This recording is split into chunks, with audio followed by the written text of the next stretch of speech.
Thanks so much for having me on. I was real inspired by the topic today. What is your salvation? I don't write much because I got this corporate 9 to 5 job that keeps me like in a different zone. So I'm really appreciative when I get the space to talk about this kind of stuff. And it challenges me to like think outside more about myself and my community.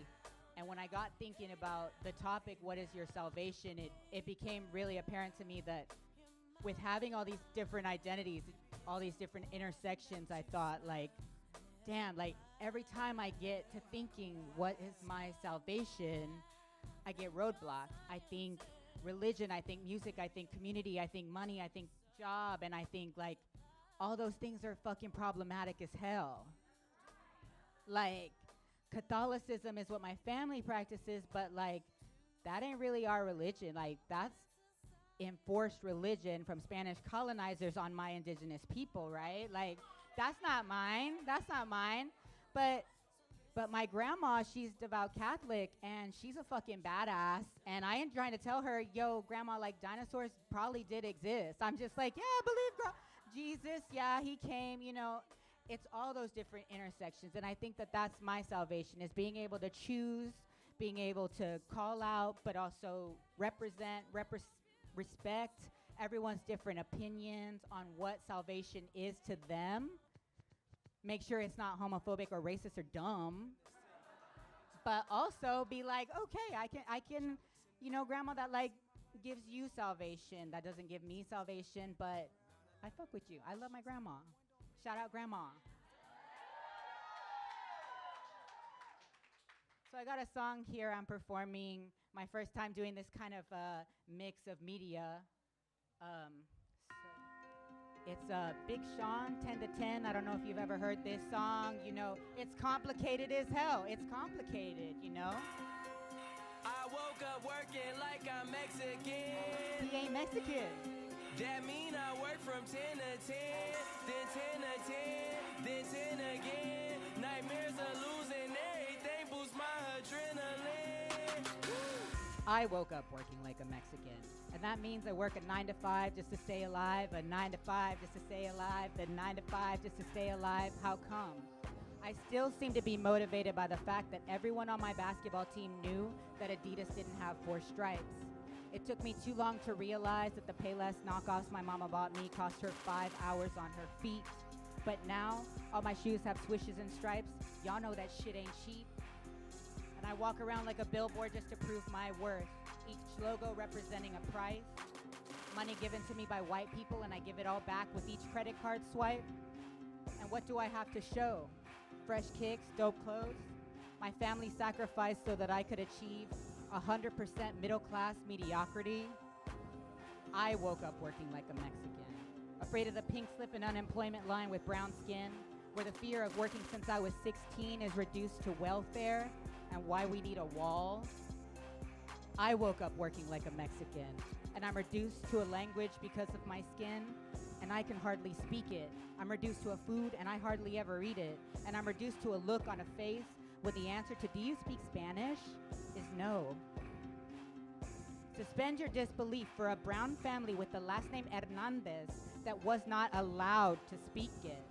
Because wrapped in my last name and my skin is a native tribe that traded their culture just to survive a genocide. It's as much my history as any American in a hostile Spanish hostage takeover. It's somehow both. Why didn't your family teach you Spanish? And why can't your people just learn English? So I'm on my Dora the Explorer shit when I say, do you see the hypocrisy? Donde? Where? Aquí. Here. I woke up working like a Mexican because my family has been here since the start, and our traditions were kept sacred until they were torn apart. And it's important for me to be seen as pure and avoid a language that would reduce me to poor. A language that looks good on everyone else's resume. A language that really isn't even ours. Spain just came with a lot more boats and a lot more gunpowder. I talk like a white man, and I listen to music by black men or lesbians. I speak like a gay man, and I cry like a white woman, and I speak my mind like a black woman. So I guess I can't really stay in my lane because my culture is often borders and it borders the pop culture. But nothing's just that black and white. Sometimes it's brown and sometimes it's trans. And the cholas used to call me coconut because I'm only brown on the outside. I'm white on the inside. I'm just not white to the police. And I'm not trying to sell out. I'm just tired of a culture that sees color as heritage and I keep getting shut out. Like Selena's dad says, you have to be more Mexican than the Mexicans and you have to be more American than the Americans to prove that you belong.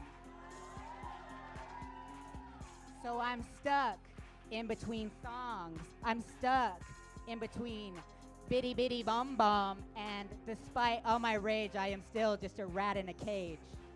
Abolishing slavery and surviving genocide just means that humans are supposed to be free, but they're still working in someone else's home. And they have to find their own homes and their own jobs and their own food and their own clothes. So I wonder what could really be the profit after medical bills and taxes.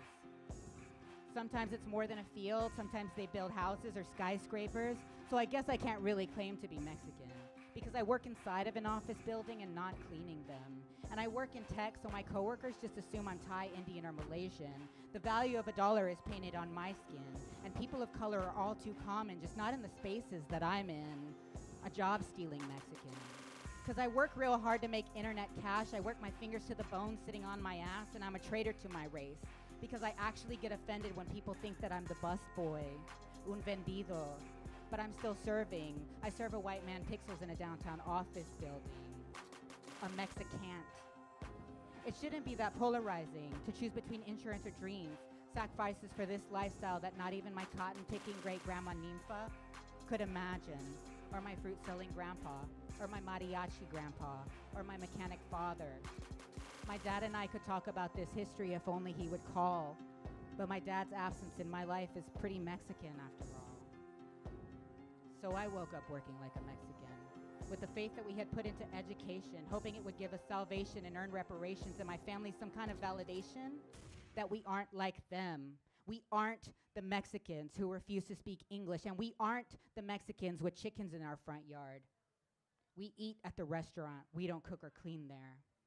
So I woke up like a Mexican to erase the stereotypes of the country that I'm in, but accidentally participating again and again and again. I just wanted a slice of that American pie or that manzana empanada, only I don't think I pronounced it right. And if I went south of the border, they would call me out real quick, because no self-respecting Mexican has a gringo accent this thick. Thanks, y'all. Peace.